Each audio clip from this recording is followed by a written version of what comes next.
All right, so first I'm going to define a new user model. So here in the models folder, add a new file, user.js. Now to save time, I'm going to go to genre.js and borrow some code from here.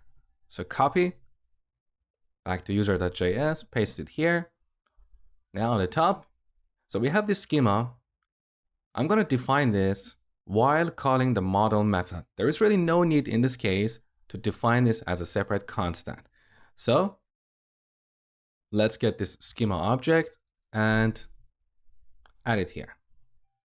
And now we can get rid of this schema. Okay, that's better. We also need one extra closing parenthesis here. Okay, perfect. So that's our model. We should call this constant user, and the corresponding collection should also be users. Now here we have name property, which is a string. It's required and it's between 5 to 50 characters. That sounds good to me. Next, let's add email. So I'm going to grab all this code, duplicate it, and the second property is email. So again, we have these properties. I would like to increase the maximum length to 255 characters. And also, as I told you in the last lecture, we should add the unique property to make sure we don't store two users with the same email in MongoDB. And the last property is password. So I'm going to copy all this, duplicate, and add this password property.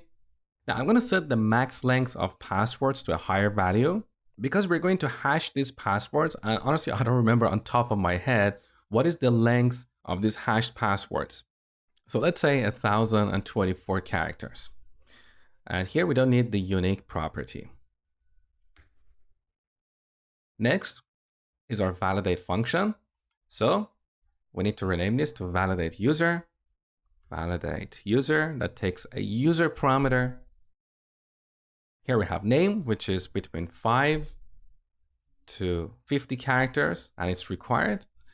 We have email, which should be between 5 to 255 characters. It should be required.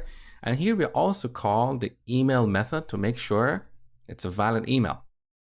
And finally, we have password, which is also a string with minimum 5 characters and maximum, let's say 255, and it's required. So this is the password that the user sends in plain text. We're going to hash this, which is going to be a longer string, and that's the string we'll store in MongoDB. And finally, we need to change this genre here to user. So we're done with our validate user function. Now we need to export our user model.